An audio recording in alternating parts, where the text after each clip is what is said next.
Well, I really hope you guys like race cars. If you do, you're in the right place. This car's about to blow your mind. Stand by.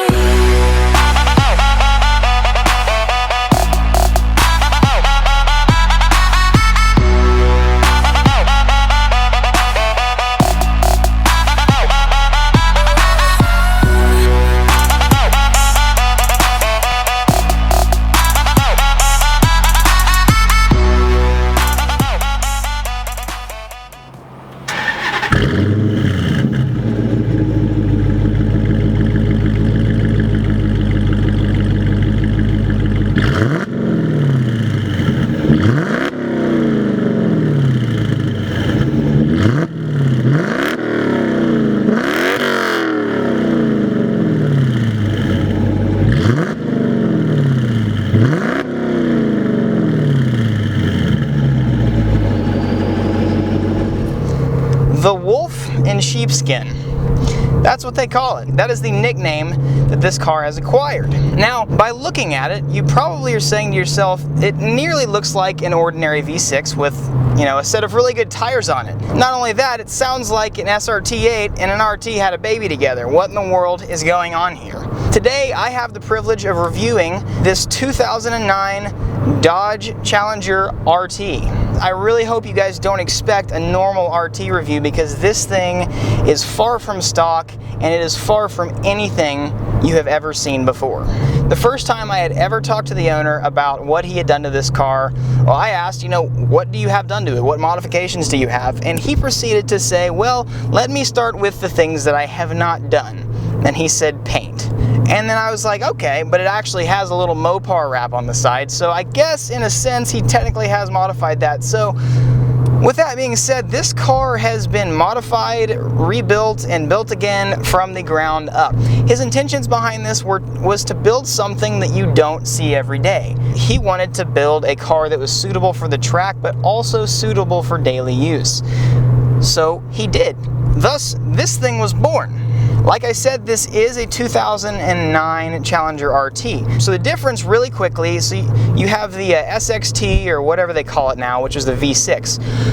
You stepped up to this model, which is the V8, the 5.7 liter V8, which is the RT. You can step up one more time and pay about $10,000 more to get the 6.1 liter Hemi SRT8. This car is, yes, it's the 5.7 liter Hemi, but he actually has the 6.1 heads on it. And it makes about 380-ish to the wheels, which to the wheels, that's a decent amount of power for a car that's designed for a road course. He has essentially rebuilt the engine, the transmission, he's got bigger brakes, he's got a very nice set of tires on here. It is a 6-speed, which I might add is probably one of the most incredible 6-speeds I've driven to date. My favorite part about this car is the fact that he has quite literally had this car weighed and measured, and he has weight blocks in certain different parts of the car to make sure the weight distribution is quite literally as perfect as you can get, because this car's 4,000 pounds. If you're gonna have a car that handles as well as this one is handling right now, well, you need to have some serious weight distribution, and he has done that. And let me tell you what, this is seriously, oh man, this is one of the best handling cars ever. Oh man. The owner said, Evan, you can review my car so long as you drive it like you stole it. That is my one condition. So I promise you, I'm going to make good use of every single mod that has been done to this car. So we are seriously going to put this car to the test.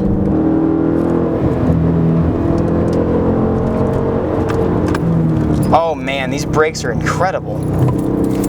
Very, very good job. Bravo. That was a deer. And that, ladies and gentlemen, is why you pay attention to what's on the road in front of you. The crazy thing about this car is it's quick, but I love the fact that, you can always tell when a car is heavy. You can always feel the certain parts of the car swinging around in corners and whatever. But the fact, like I said, this car has been very, very evenly distributed in terms of its weight, and you can actually feel that being swung around and used and abused in all of these corners. And this is seriously one of the most incredible builds I have ever driven. Not only does this car swing itself around and use every pound to its advantage, there's a lot of suspension work done here, and what I really like is, I'm used to driving a car with coilovers, but even though this car kind of floats around a little bit, the way he has it built, you can always rest assured you know exactly what all 4 of your tires are doing, and it's great. It really is awesome. I'm really surprised at the lack of oversteer this car. It doesn't have understeer. The stiffness of the front of this car is really allowing the back end to do what it needs to do and not slide out on me.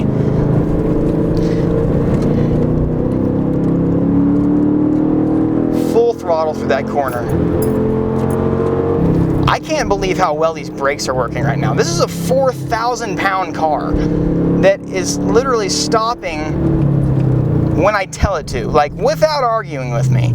I really love the fact that, I can brake and turn and do whatever I want as hard as I can, and the harnesses are going to keep me from getting pushed forward or swing side to side, so I don't have to focus on keeping myself in the seat. I just have to focus on maintaining control of the car. And a lot of people have an issue with that because they say, oh, well, if you flip, you're going to break your neck, like you're going to crack your head. Well, how many times a day do you flip a car, dude?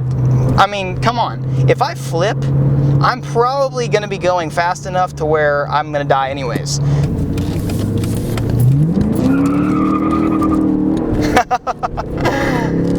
Oh, man. I never want to seem biased whenever I'm reviewing cars. There's really nothing I truly dislike.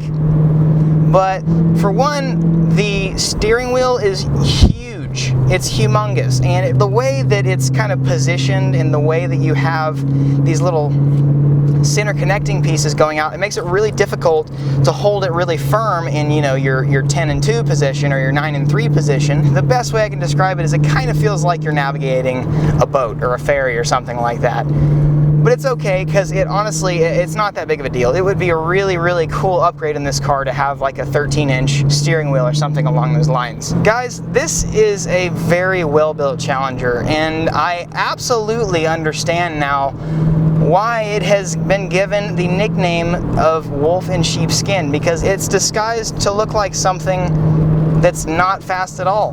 The reason I love doing YouTube and the reason I love being able to make videos like this is the fact that I can uncover and unveil people's builds like this. The fact that somebody out there decided to say, hey, I want to go and get a Challenger, a car that truly is not designed to corner, and I want to make it corner better than any car at the track with me that day. That is awesome to me, and I'm so glad that I have been given the privilege to show you guys the glorious capabilities that this car has. I have loved every second of being able to review this. The wolf in sheepskin is definitely something that is going to be hard to top. I want to say a special thank you to Mike for letting me drive his car. I really encourage you guys to check out his Wheelwell account, because there are so many things modified and built and done to this car that I seriously truly can't cover it all on camera today. This is going to conclude the wolf in sheepskin video. Thank you all so much for watching. Hit that subscribe button to see more content. I do reviews, how-tos, vlogs, you name it. I do it. Again, hit that subscribe button, and I will see you guys next time. Peace out. Stand by.